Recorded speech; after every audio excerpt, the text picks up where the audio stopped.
Je vous rappelle que j'ai été trompé avec ma copine de l'époque par l'un d'entre eux que j'ai revu en photo là. Lequel? Tu peux me le montrer? Non, je peux pas dire qui c'est. C'est terrible. La vérité cachée derrière le mariage de Gilles Verdez qui fait trembler TPMP. Pendant des années, Gilles Verdez a juré que le mariage arrive bientôt. Il a même fait sa demande en direct sur le plateau devant Cyril Hanouna et tous les chroniqueurs. Un moment culte qui a fait fondre la France entière. Ma chérie, mon amour, est-ce que tu veux m'épouser? On s'en souvient tous. Mais attention, derrière les sourires, les promesses et les anniversaires enflammés avec Fatou, se cache une réalité bien plus sombre et compliquée que ce qu'on nous montre à l'écran. Un mariage au Sénégal en 2022? Oui, mais jamais officialisé en France. Des demandes répétées, des médiums qui alertent sur des blocages énergétiques, des rumeurs de séparation qui reviennent sans cesse, et Gilles qui dément à chaque fois en affirmant « on est toujours ensemble ». Pourtant, pourquoi ça traîne depuis si longtemps? Pourquoi Fatou attend toujours cette bague officielle? Est-ce une question d'argent, de papier, de famille recomposée qui complique tout, ou y a-t-il quelque chose de plus grave que Gilles cache désespérément? Aujourd'hui, on lève le voile sur les déclarations chocs, les silences lourds en plateau, les confidences échappées et les indices que personne n'avait reliés avant.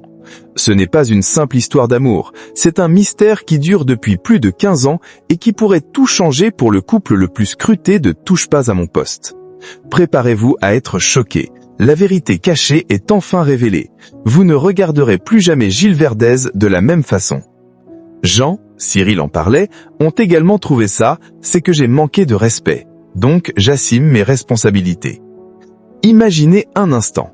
Après 15 années de confiance absolue, vous réalisez que l'être qui dort à vos côtés vous cache une existence parallèle. Et si, en une fraction de seconde, le fondement même de votre monde, tout ce que vous pensiez indestructible, volait en éclats pour toujours? Cette nuit-là, absolument rien ne laissait deviner le drame qui allait se produire. Paris s'assoupissait sous une chape automnale et moite, une de ces soirées ordinaires où les avenues paraissent aussi lasses que les individus qui les arpentent.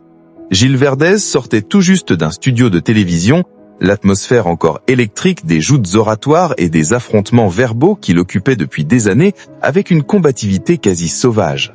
Face au projecteur, il incarnait ce personnage de chroniqueur au verbe acéré, parfois outrancier, fréquemment pris pour cible mais affichant une inébranlable confiance en lui. Un portrait d'un homme qui ne cède jamais, qui va au contact sans jamais reculer. Pourtant, sous cette carapace médiatique, se dissimulait un Gilles différent, une personnalité bien plus réservée, empreinte d'une vulnérabilité qu'une poignée d'intimes avait pu entrevoir. Un homme qui, loin de l'agitation des plateaux, regagnait son appartement, un lieu qu'il considérait comme sa citadelle, son havre, son seul véritable sanctuaire de tranquillité. Voilà bientôt 15 ans qu'il vivait aux côtés de la même compagne, leur histoire était préservée, tenue à l'écart du tumulte médiatique. À l'instar de son jardin secret le plus précieux, Gilles n'évoquait que très peu leur relation, non par gêne, mais par une profonde pudeur. Il était fermement convaincu que les sentiments authentiques n'ont nul besoin de la lumière des projecteurs pour exister vraiment. Elle représentait son point d'ancrage, son repère immuable au sein d'une existence tourbillonnante. Si le grand public ne percevait que le débatteur pugnace, elle discernait ses incertitudes, ses angoisses, ses fragilités. Et c'était justement cette complicité profonde qui, à ses yeux, forgeait la solidité de leur union, la rendant indestructible. Or, cette soirée-là, un sentiment bizarre l'envahit durant son trajet. Ce n'était rien de tangible, rien de logique, simplement cette inquiétude diffuse, cette intuition que l'on balaie habituellement d'un revers de main en l'attribuant à la fatigue. Gilles avait un instant songé à écourter sa soirée, finalement il a choisi de rentrer à l'improviste, un repas spontané, une attention sans prétention, un geste du quotidien teinté de tendresse. Alors qu'il se rapprochait de son immeuble, il sentit instinctivement son allure se freiner, comme si son corps, anticipant le choc, tentait de repousser l'échéance. Au moment où il poussa la porte de leur appartement, un détail le saisit sur le champ. L'éclairage anormalement doux, feutré, différent de la clarté habituelle d'une fin de journée quelconque. L'atmosphère elle-même paraissait modifiée, lourde d'une présence qu'il ne pouvait encore voir.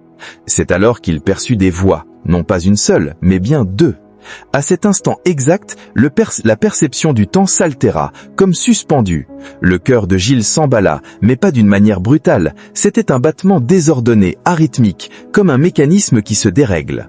Il progressa de quelques mètres sur la pointe de pied, chacun de ses gestes lui semblait étranger, cotonneux, comme s'il était devenu le spectateur détaché de sa propre vie. Il identifia le timbre de sa compagne, puis une autre inflexion, masculine celle-ci, une voix qu'il n'aurait jamais cru possible d'entendre dans ce lieu. Il ne hurla pas, ne fit pas d'esclandre, il demeura pétrifié sur le seuil, à la lisière entre l'existence qu'il s'était construite et la nouvelle réalité qui s'imposait à lui. En un éclair, une myriade d'hypothèses déferla dans son esprit.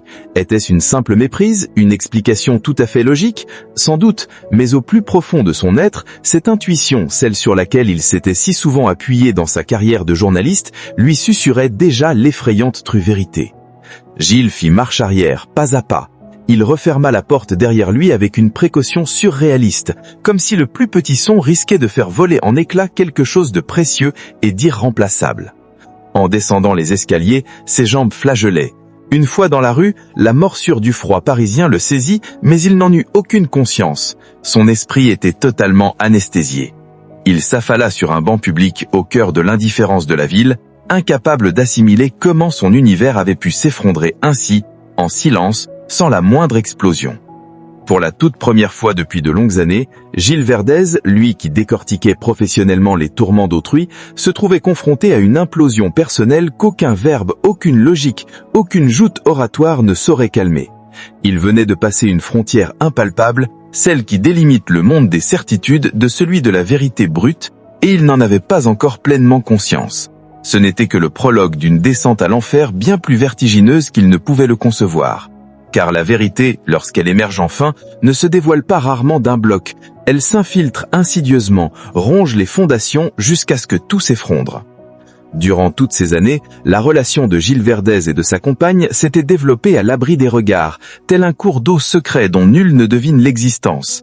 Dans un univers professionnel où l'on déballe sa vie privée, où chaque liaison se transforme en outil marketing, ils avaient fait le choix radical de la discrétion.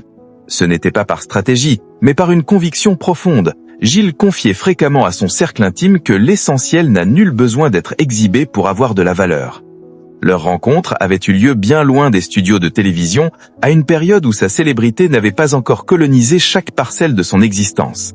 Elle ne montrait aucune fascination pour le monde de la télé et restait de marbre face aux joutes verbales passionnées. C'était justement cette indifférence qui l'avait charmé. Son regard se posait sur l'homme et non sur le personnage médiatique, un être parfois dans l'excès, d'autres fois assailli par l'idée de ne jamais être perçu au-delà de son image.